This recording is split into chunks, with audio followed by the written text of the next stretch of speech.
Before NCIS became a television empire, there was JAG.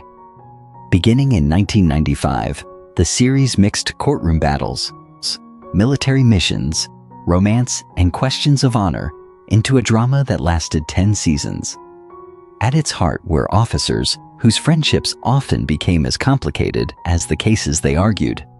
Some cast members stayed nearly a decade. Others changed the show for only a few seasons. More than 30 years later, let's revisit 11 performers and discover where their lives went after JAG. David James Elliott, born in 1960, was about 34 when he first put on Rabb's Navy uniform, giving the former fighter pilot confidence, stubborn integrity, and a restless need to uncover the truth. The role carried him through all 10 seasons and became the defining work of his career. Elliott later appeared in Trumbo, Spinning Out, and Revival. Now 65, he remains active and has openly said he would consider returning if a genuine JAG revival ever happened.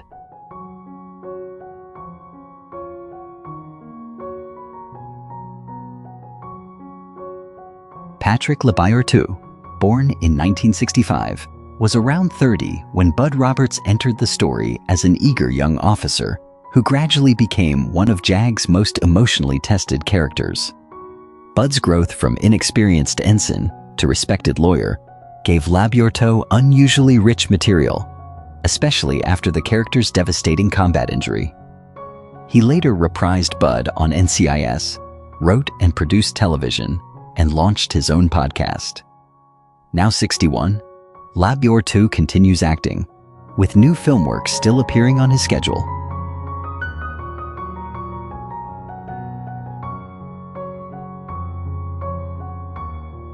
John M. Jackson, born in 1950, was about 45 when A.J. Chegwidden began commanding the JAG offices with intimidating authority, dry humor, and a surprising paternal instinct toward his officers. A former schoolteacher before becoming an actor, Jackson gave the Admiral a credibility that made him feel genuinely military. After leaving the series, he appeared in Bones and later reprised Chegwidden in NCIS and NCIS Los Angeles. Now 76, Jackson lives far more quietly than during his television peak.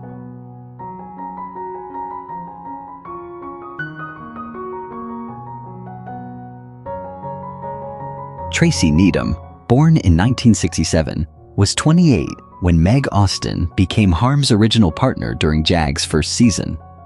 Intelligent, technically skilled, and determined to prove herself in a male-dominated environment, Meg gave the earliest episodes a different chemistry from the Mac years that followed.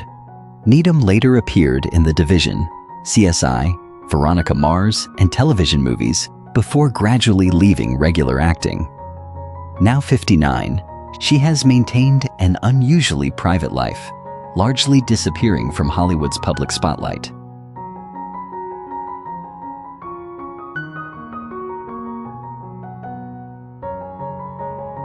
Catherine Bell, born in 1968, was 28 when she joined the regular cast as Marine Attorney Sarah MacKenzie, bringing discipline, vulnerability, and emotional fire to Harm's strongest professional and romantic counterpart.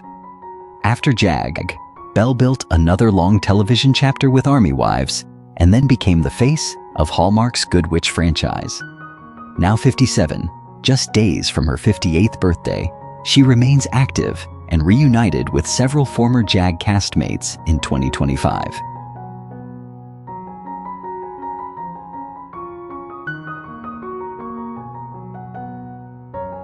Karri Turner, born in 1966, was about 30 when Harriet Sims arrived with warmth, humor, and an optimism that softened JAG's often severe military atmosphere.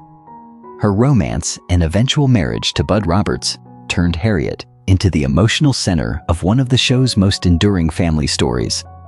Turner later performed on stage, appeared in Heroes and Get Smart, and traveled overseas entertaining American troops. Now 59, she remains connected to the JAG family and joined a widely celebrated cast reunion in 2025.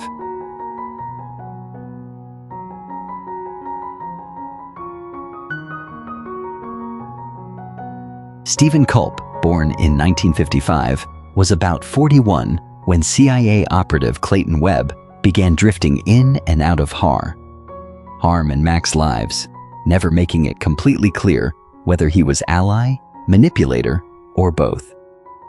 That ambiguity made Webb one of JAG's most compelling recurring figures. Culp later became Rex Van de Kamp on Desperate Housewives and appeared in The West Wing, Star Trek Enterprise, and countless dramas. Now 70, he remains active, including appearances in Suits LA in 2025.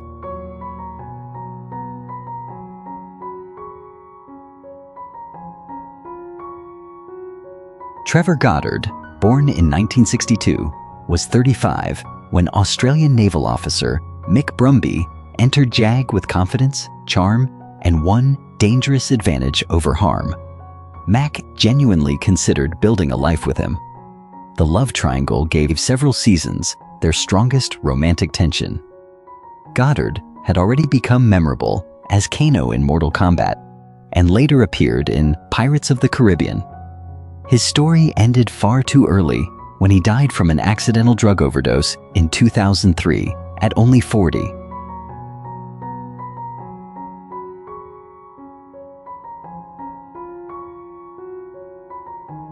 Chuck Carrington, born in 1968, was 29 when Jason Tyner became Admiral Chegwidden's endlessly dependable yeoman, quietly keeping the office functioning while senior officers rushed from one crisis to another.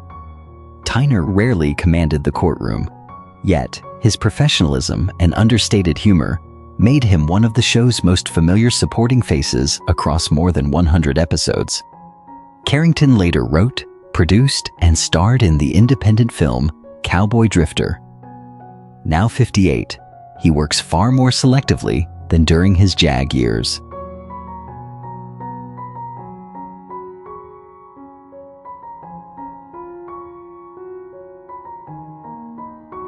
Scott Lawrence, born in 1963, was about 37 when Sturgis Turner arrived as Harm's old Naval Academy friend, bringing ambition, intelligence, and just enough rivalry to complicate their friendship.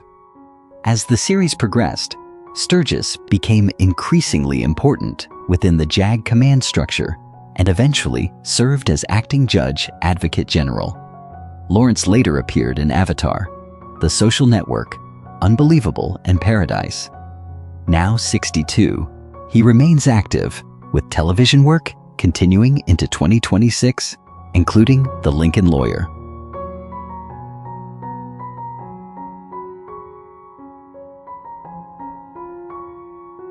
Thank you so much for watching. JG was never simply about uniforms, aircraft carriers, and courtroom verdicts.